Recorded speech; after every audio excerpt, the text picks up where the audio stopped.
Hey everyone, welcome back to my channel where we turn rookies into challengers. In today's video, we're going to talk about one of the most underrated parts of TFT, which is Stage 1. If you ever wondered how top players always start strong, this video is for you. Let's get right into it.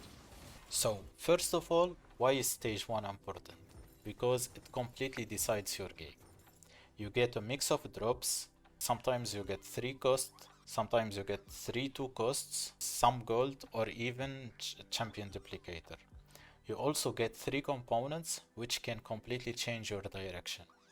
Basically, your entire game plan starts here, based on what you get in those few drops. Now, let's talk about what most players do wrong. When I coach players, I often see this. They are AFK during stage 1, switching songs on Spotify or even texting their girlfriend, meanwhile just buying random units without even thinking. That's a big mistake, that's a huge mistake. Stage 1 is not a break, it's where your game begins. Here is what you should do instead. The moment you get your first drops, look carefully at your champion options. Ask yourself, is it worth it to play around this unit? Or should I sell it to buy something else that fits my items better? Making the right decision here can easily be the difference between top 4 and bot 4. Okay? To make the best choice, ask yourself two key questions. The first one, are the components I have good for this unit or no?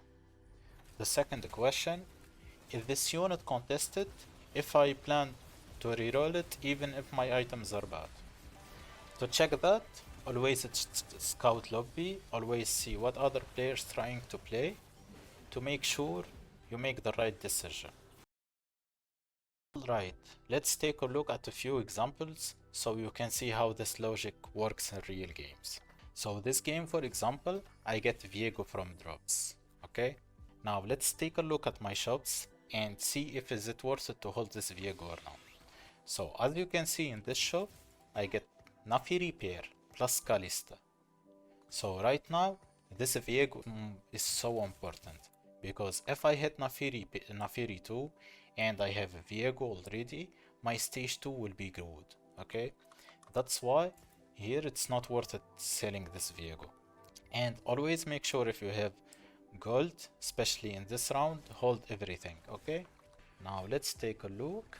I get Chain Vest, so right now I have Steadfast. So if I hit Nafiri 2, I have a slammable item, okay? It's not perfect, but it's fine. So I get Nafiri 2, and in this round always make sure to not make units to star before the round start. Because if you make Nafiri 2 here, you need probably to play Kalista, you know? And sometimes you get gold opener, so keep yourself open to gold openers, okay? So for example here, let's say they drop 9 gold like this. For example here, they dropped, I have exactly 10 gold, 2 plus 4, exactly 10 gold. But sometimes, for example, you are missing 1 gold to make 10, okay? So always upgrade units after the round start, okay? And for example here, I didn't sell Lux. I didn't sell Lux to make 10 because Lux gives me Force Soul Fighter, okay? So Force Soul Fighter here is more important than 1 gold, okay? So right now I have Nafiri 2 plus Viego plus slammable item plus full Soul Fighter. So I should be strong at this stage, okay? Let's see. So I started the game with Kinan and I got Lucian plus Garen drop. So this Lucian now is worth holding because it's synergized with Kinan, okay? And remember the drops. I have belt now, okay? So for example here, QC, always scout, see what other players are holding. For example, there is 2 players holding Katarina, so probably one of them will be playing Katarina, okay? So for example here, with belts, Kalista, it's not worth it holding because I don't have any Soul Fighter unit, any Executioner unit, and I don't have components for it, okay? So that's why I held let's look back. So that's why I held Atrox, which synergized with Lucian, and I held Zac, which synergized with Atrox. Okay, and I'm holding Severe plus Gnar here because Sniper, and if I hit Kennen 2 plus, for example, Severe 2, I can play strong early game with Kennen front and Severe backline. Okay, so always hold the units that synergize together. Okay, now I have Kennen 2, that's good. Now I have my level 4. I know already that I'm playing around Kennen with Lucian, GP and Atrox. So my board is 3 Mighty Mech plus Sorg. Okay, and I get Zac 2, I hold Zac 2 and I hold GP. Okay, so this game I got Ahri drop with bow and I have Severe, I have Syndra. So I have a good backline, good synergize together. I hit Gnar 2 with bow. So for sure I need to buy this Gnar and I hit Golden Edge. But I have enough gold, so I don't need to sell those units right now. But with bow Gnar, I'm probably playing around Gnar. Let's see what I get. I get tier. So now it's kinda hard to play around Gnar if I don't hit Slammable item, Kraken, Giant Slayer or Gwynzo. So I'm holding those guys because it's protected, so it's frontline for Gnar. It's frontline for Gnar. So right here, like this last component will probably decide my game plan. So for example here, if I hit slammable item on Gnar, I'm gonna slam item on Gnar. If for example I hit non-slammable item on Gnar and I hit a good front line, I will probably slam Void Staff and play around this Ahri. So this component is so important right now. I hit Chain. So right now I don't have a good slam for Gnar, so keep that in mind. Again, I don't think this one is good because I don't have any upgrade right now, so it's kinda useless. This one is not good in early game. A 2-1 augment. Probably it's not takeable at any time. And the only option is this. So the question here is tier good here? If I want to play around Gnar, this tier is useless. If I want to play around Ahri, I probably can make Void Staff plus Vav, but it's not worth it because my front line sucks right now.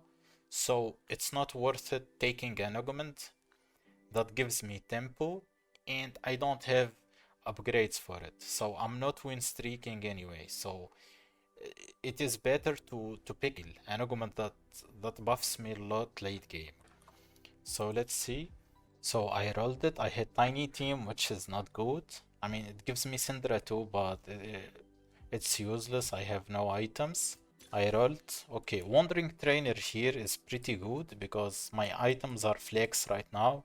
So any emblem I get, I think I can play around it with my items. Okay, so that's why I rolled this.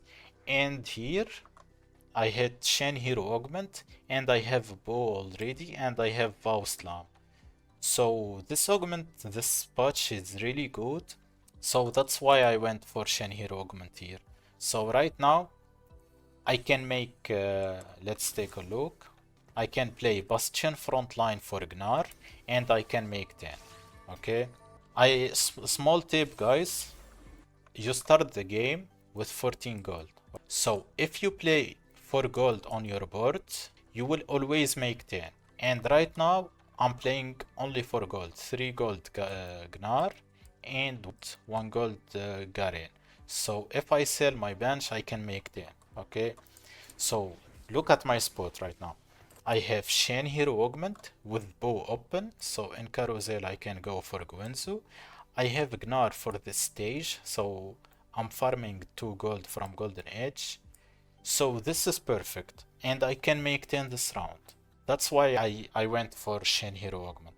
So I shifted my gameplay, my game play from playing around Gnar because I didn't hit slammable item on it. I shifted my game plan from playing around Ahri because I don't have frontline, and I went for a scaling augment with Shen Hero augment. So that's how you play the early game. That's how you play stage 1. Every unit matters. You need to think about every unit, okay? And as I said, always play around components, not units. Like the only case you play around units if that unit is broken. It's good for reroll. For example, you get Kog'Maw and you don't have slammable item for it, but you are uncontested and you hit the right augment for it. Okay, that's probably the only case you go for unit, you hold the unit that you don't have item for it, if it's good at that patch. But always make sure to look at your components and hold units based on that components. Okay, thank you guys for watching. If you like this type of videos, subscribe, like the video, and if you have any questions, drop it in the comments. See you in the next video.